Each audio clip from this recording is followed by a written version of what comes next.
Good afternoon. Well, we got one. This morning, the families of 3 Americans detained in North Korea received the news that they have long been hoping for. Their loved ones will be coming home. The president views this as a positive gesture and a step in the right direction from the North Korean leader. However, total denuclearization will remain the top priority. The president, joined by the First Lady, looks forward to welcoming Secretary Pompeo and these 3 brave Americans back to the United States early tomorrow morning at Andrews Air Force Base. This will be a proud moment for all of America. As you all know, CIA Acting Director Gina Haspel appeared before the Senate Intelligence Committee today. She was introduced by 2 former members, Democrat Evan Bayh and Republican Saxby Chambliss. Mr. Bayh, a former senator and governor of Indiana, noted that she is without question the most qualified person ever nominated for the position. Mr. Chambliss, a former vice chairman of the committee, said he could not name the last time so many former intelligence professionals agreed on a single nominee. And in her opening statement, Acting Director Haspel outlined what she is focused on to better position the CIA for tactical and strategic success and to accomplish its mission. The acting director clearly demonstrated why the president selected her, her character, her experience, and her commitment to protecting the country. She is the right person to lead the CIA, and the Senate should confirm her. Because the president is traveling tomorrow and we won't have a briefing, I'm going to take advantage of this opportunity to wish my daughter, Scarlett, who will be 6 tomorrow, a happy birthday. And with that, I will take your questions. Jeff? Sarah, you mentioned the CIA director nominee. Gina Haspel said today that if the president asked her to do anything, to restart the interrogation program that the CIA was criticized for, that she would not do that. Is that something that the president would ever ask? I'm not aware of any request by the president to the past CIA director or what we hope to be the new CIA director very soon. May I ask you one more question, Sarah, just on a separate subject, following up on the Iran announcement yesterday from the president. The Europeans are working hard now to keep that deal alive despite the United States being pulled out. Can you say, will the White House ensure that European companies who trade with Iran will not suffer the sanctions that the United States is going to put back on? The sanctions that were in place prior to the deal will go back into place, but for the specifics, I know there's a wind down period for specifics on any particular company. I would refer you to the Department of Treasury. So. Thanks, Sarah. The president today on Twitter suggested stripping journalists of their press credentials. Is that a line that as press secretary you would be willing to cross? I'm standing up in front of you right now taking your questions. I think a number of you have mentioned both off air or on air, in private, and a number of other occasions that this is one of the most accessible White Houses. We're very committed to a free press, and I think that we demonstrate that every single day, not only by me being up here and taking your questions as I'm doing right now. The president did it just a couple of hours ago and has made multiple sets of remarks and will be in front of the press later tonight as well. How is the suggestion of taking American journalists' press credentials away advocating for a free press in this country? That those two do not go together. The fact that I'm standing here taking questions, the fact that the president took questions from your colleagues just 2 hours ago demonstrates this White House's commitment to accessibility and to providing information to the American public. At the same time, the press has a responsibility to put out accurate information. Just yesterday, the New York Times accused the Secretary of State for being AWOL. When he was flying across the globe to bring 3 Americans home. That is an outrageous claim. Just earlier this week, the Washington Post accused the First Lady of not living in the White House. That outrageous claim was then repeated again in this room. We are here, we are taking questions, we are doing everything we can to provide regular and constant information to the American people, and there is a responsibility by you guys to provide accurate information. And we're going to continue to try to work with you as I'm doing right here, right now, and as the president did just a couple of hours ago. You wouldn't be able to ask those questions without those credentials in this room? I'm sorry? You wouldn't be able to ask these questions that you're here to answer without these credentials? And you are, so you're clearly sitting right here asking them right now. John? Let me ask you this question, Sarah. The confidential financial records of Michael Cohen's company, Essential Consultants, were made public, prompting the Treasury Department's Office of the Inspector General to launch an investigation as to how that happened. But among the records were payments from AT&T to a person very close to the president at a time when AT&T was looking for government approval of a proposed merger with Time Warner. There were also payments of over $1 million from Novartis Pharmaceuticals at a time that the president was talking about doing something to bring down the cost of pharmaceuticals. Is the president concerned about any aspect of what we've learned in the last 24 hours? As you know, due to the complications of the different components of this investigation, I would refer you to the president's outside counsel to address those concerns. Is the president concerned that major corporations were giving money to somebody very close to him at a time when they had business before the federal government? I haven't heard the president express any specific concerns about that. Sarah, do you believe that Michael Cohen was ever in any way qualified to provide insights into this administration? I'm not going to get into somebody else's qualifications. That's something that an independent company that hires an individual would have to make that determination, not me. Let me ask you this, because we know is that Michael Cohen received millions of dollars, apparently peddling the insights that he said he could provide into this administration to America's largest corporations. Is the president in any way embarrassed or ashamed of that? Because it seems to be the definition of swampy behavior. I think that would be up to those individuals who make the decision to hire someone. Just the same way that the companies that you work for make the decision to determine whether or not they think that you're qualified to serve in a position. That's the decision of an independent company and has nothing to do with the White House. Margaret. Thanks, Sarah. I'm happy to take the answer from the private counsel also, but I've made efforts and haven't been able to, so I'll pose it publicly. If you can address it, I appreciate it. Do you know whether Mr. Cohen ever approached the White House as a representative of any of those companies, whether the president was aware of the payments, or whether he was aware that Mr. Cohen was marketing himself? I'm not aware, and again, I would refer you to the outside counsel. Kristen. Thank you, Sarah. The president promised to drain the swamp, so does he feel it's appropriate that Michael Cohen, his personal attorney, was selling access to him? Again, I'm not going to weigh into this. That's a determination that individual companies have to make, and I haven't spoken with the president. But Sarah, based on what you know, you're the press secretary, you're standing there at the podium. Based on what you know and what's been revealed over the past 24 hours, does the president think it's appropriate that his personal attorney was selling access to him, given that he promised to drain the swamp?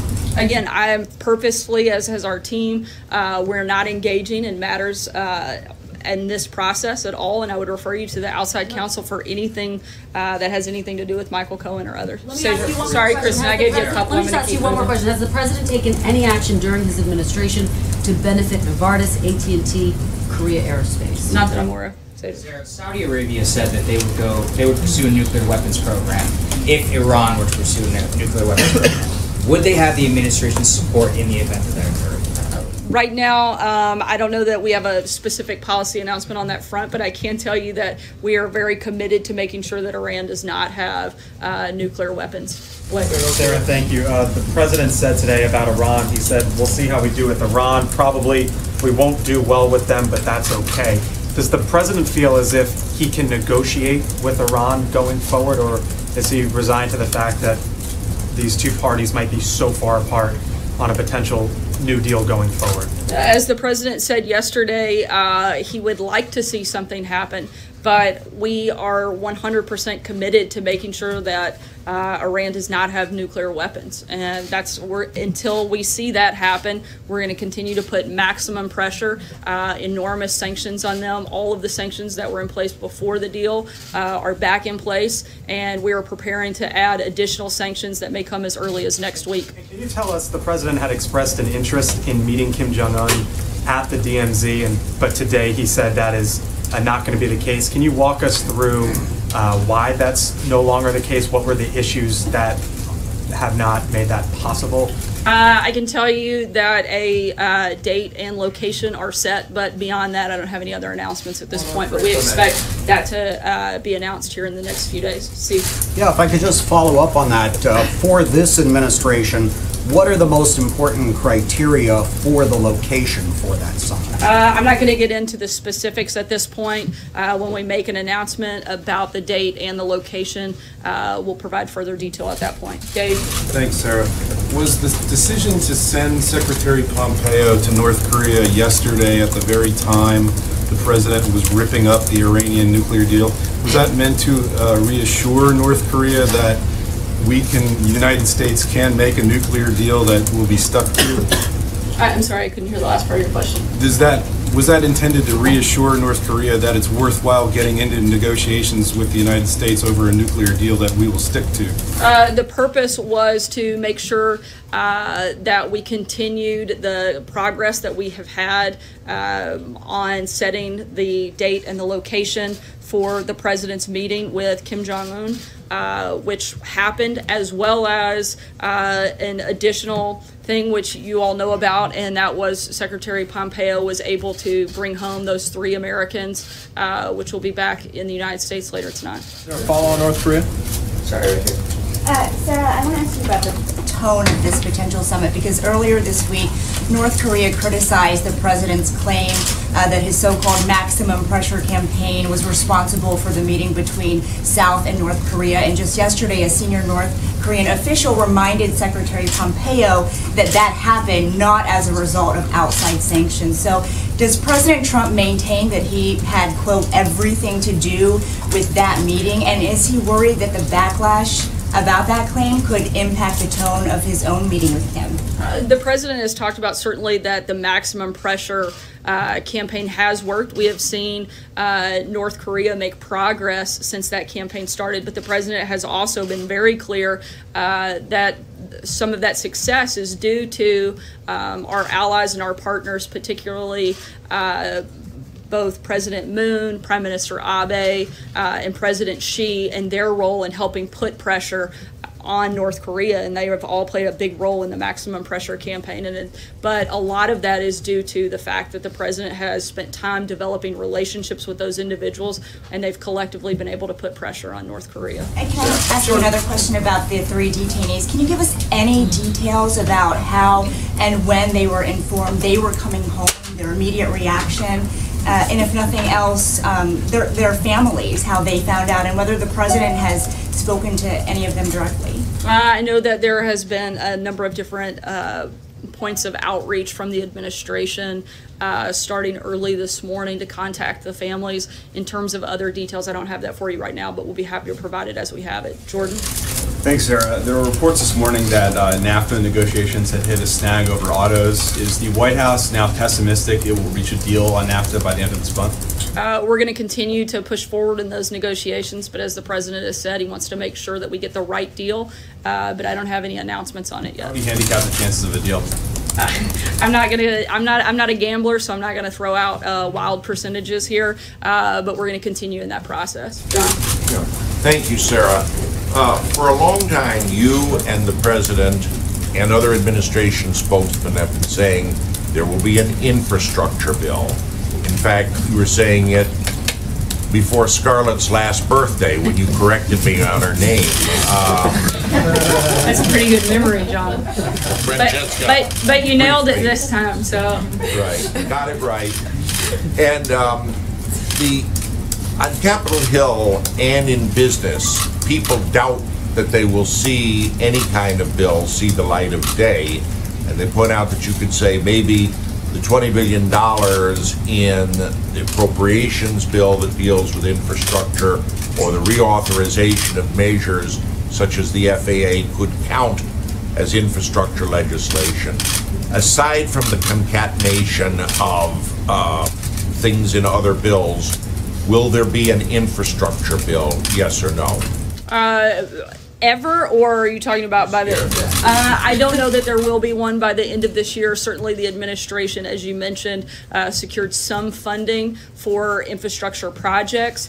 We also laid out priorities that we wanted to see in an infrastructure legislation package. We're going to continue to look at ways to improve the nation's infrastructure, but in terms of a specific piece of legislation, I'm not aware that that'll happen by the end of the year.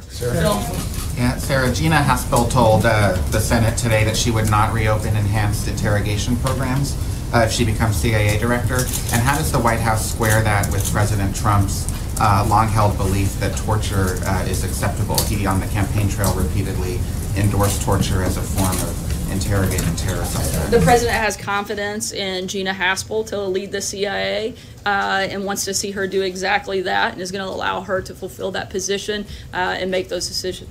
Sarah, just to follow up on that, does the president still believe that torture works, as he said during the campaign? You know, honestly, I haven't had a conversation with him about that recently. And if I could follow up on the questions about these payments regarding Mr. Cohen, you said that you're not able to answer these questions here in the briefing, that you'd refer us to as outside counsel. Could you possibly work on an arrangement where perhaps Mr. Giuliani or somebody who could speak on behalf of the president from a legal standpoint, could they come into this briefing room and answer these questions so we're not on a daily basis trying in vain to ask you about all of these legal troubles facing the president? Could you do that for us? Mr. Giuliani's not an employee of the White House, but I'm happy to encourage him. I know he's done a number of interviews with several of you. I'm sure he'd be happy to do a few more. Just to follow up on that, Sarah, don't you think the public has a right to get some answers about these questions? If there are payments coming from Russian connected entities or Russian individuals connected to the Kremlin through a shell company that is controlled by Mr. Cohen to pay off whoever, I mean, doesn't the American people have a right to have some information about that? And I think there are appropriate venues and channels in which to do that, and I've encouraged you to reach out to them to do exactly what you just outlined. Thank you, Sarah. On North Korea, before he was a national security advisor, John Bolton was critical of the Obama administration for sending Bill Clinton to negotiate the release of American detainees in 2009. Did the national security advisor raise any reservations at all about the current negotiations? And can you talk about what circumstances are different now than they were in 2009 to make it more appropriate? I'm not aware of any thing that he raised. Also, to be clear, the purpose of Secretary Pompeo's trip was to negotiate and discuss the upcoming meeting between President Trump and the leader of North Korea. Can I ask another question on DACA? Can you explain what the president's views are on the discharge petition and efforts by some Republicans to force a vote on DACA? We've been clear what our position is. We laid out several months ago what we wanted to see happen. We'd still like to see that happen, and we'd love to see a piece of legislation that includes all four of the principles and the pillars that the president outlined. Charlie? Hey, Sarah. At his most recent campaign rally in Michigan, the president mentioned that the unemployment rate was so low that we could bring in more guest workers under H-2B visas. I'm curious whether the president is concerned about wages not rising as quickly if that eventually takes place. I'm not aware of any concerns on that front. Francesca. Thank you, Sarah. Yesterday, Hillary Clinton, John Kerry, and former President Barack Obama all weighed in on the president's Iran decision. A sampling of what they said: John Kerry was, it weakens our security, breaks America's word, isolates us from our European allies. President Obama, former President Obama, said that called for principled, fact-based, and unifying leadership that can best secure our country. And then Hillary Clinton said our credibility is shot, and they called it a mistake. What is the president's response to them, and what does the White House think about those former Obama administration officials commenting on this and the appropriateness of that? I think based on each of those individuals' lack of success in this entire process on foreign affairs, they would probably be the last three people that we would look to for advice and counsel and whether or not we had made the right decision. I'll take one last question. Does the president still have confidence in Rudy Giuliani? Yes, he thinks he's done a fine job. Last question, Andrew. Thank you. I have two questions, if you will indulge me. First, I want to take us back to one of the president's tweets from earlier this week when he referred to the 13 angry Democrats running the Russia investigation. Setting aside the fact that Robert Mueller is a Republican, is the president aware that federal law prohibits discrimination in hiring based on political affiliations? And how does he believe that political affiliation should be taken into account when hiring prosecutors, regardless of this law? We've been fully cooperative with the special counsel. We're going to continue to be. Beyond that, I don't have anything to add on that front. And my second question, thank you. Second question, today Senate Democrats plus Susan Collins filed a discharge petition to repeal, for a CRA to repeal the FCC's repeal of the Obama-era net neutrality rules. The president signed 15 CRAs. Would he sign this as a 16th? We'll keep you posted when we have a specific policy announcement on that front. Thanks so much, guys. We'll see you later tonight. Sarah, happy birthday.